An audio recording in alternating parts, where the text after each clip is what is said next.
ओम शांति। आइए सुनते हैं 14 सितंबर 2025 की अव्यक्त मुरली से प्रश्न उत्तर। प्रश्न 1।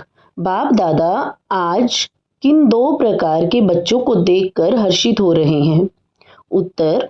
आज बाप दादा लवलीन बच्चों और लवली बच्चों को देखकर हर्षित हो रहे हैं, क्योंकि दोनों ही अपने स्नेह की लहरें बाप तक पहुंचा रहे हैं और दिल से मेरा बाबा का गीत गा रहे हैं, जो आत्मा को समर्थ और नशा युक्त बना देता है। प्रश्न 2। मेरा बाबा शब्द से आत्मा को क्या शक्ति मिलती है?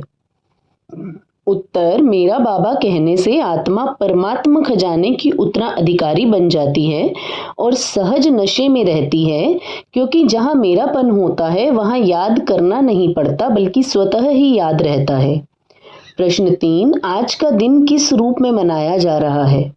उत्तर। आज का दिन स्मृति दिवस सो समर्थ दिवस के रूप में मनाया जा रहा है, क्योंकि स्मृति आत्मा को समर्थ बना देती है और परमात्मा पालना का नशा दिला देती है। प्रश्न 4। स्नेह आत्मा को किस प्रकार सहज योगी बना देता है? उत्तर। स्नेह आत्मा से मेहनत मिटा देता है और योग सहज हो जाता है, क्योंकि सच्चे स्नेह में कुछ भी करना कठिन नहीं लगता। प्रश्न 5। बाप दादा बच्चों से इस वर्ष क्या आशा रखते हैं? उत्तर। बाप दादा आशा रखते हैं कि बच्चे फाइल में प्रतिज्ञा तोड़ने की बजाय अब प्रतिज्ञा को फाइनल करें, अर्थात परिवर्तन कर दृढ़ निश्चय को जीवन में लागू करें। प्रश्न 6। मास्टर मुक्तिदाता बनने के लिए सबसे पहला कदम क्या है?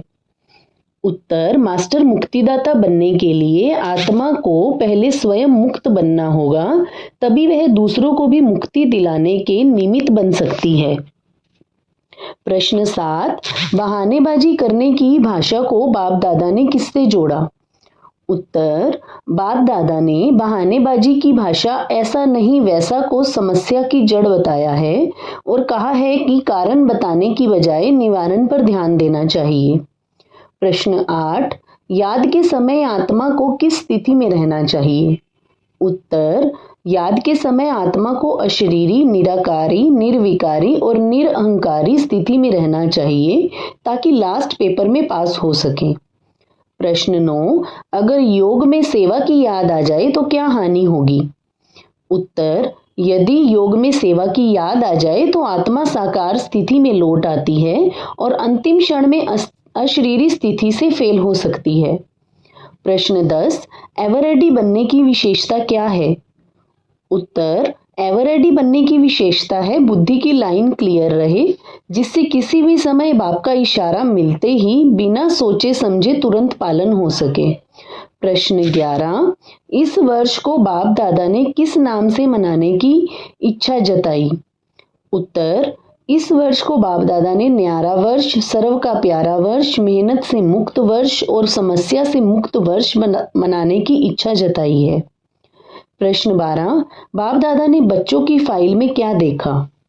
उत्तर। बाप दादा ने देखा कि बच्चों की फाइल प्रतिज्ञाओं से भरी है, लेकिन वे फाइल फाइनल नहीं हुई है, इसीलिए अब प्रतिज्ञा को दृढ़ता से जीवन में उतारना है। प्रश्न 13। एडवांस पार्टी बाप दादा से क्या पूछ रही है? उत्तर। एडवांस पार्टी बाप दादा से पूछ रही थी कि मुक्ति धाम का दरवाजा कब खुलेगा, जिस पर बाप दादा ने कहा जल्द ही होगा, लेकिन इसके लिए बच्चों का सहयोग आवश्यक है। प्रश्न 14। हाथ में हाथ का अर्थ क्या है? उत्तर। हाथ में हाथ का अर्थ है बाप समान बनना, क्योंकि समान स्थिति से ही साथ में चलना और राज्य करना संभव है। प्रश्न 15। बाप दादा बच्चों को किस वायदे की याद दिला रहे हैं? उत्तर। बाप दादा बच्चों को जन्म लेते ही किए उस वायदे की याद दिला रहे हैं कि हम बाप के साथ रहेंगे, साथ चलेंगे और साथ राज्य करेंगे। प्रश्न 16। मन को शक्तिशाली बनाने का आधार क्या है? उत्तर। मन को शक्तिशाली बनाने का आधार है आत्मा को ईश्वरीय स्मृति और शक्ति का भोजन देना, क्योंकि यही आहार आत्मा को स्थिर और समर्थ बनाता है। हर रोज की मुरली से प्रश्न उत्तर सुनने के लिए चैनल को सब्सक्राइब करें और बेल आइकन ज़रूर दबाएं। वीडियो को दूसरे भाई बहनों के साथ शेयर ज़रूर करें। ओम शांति।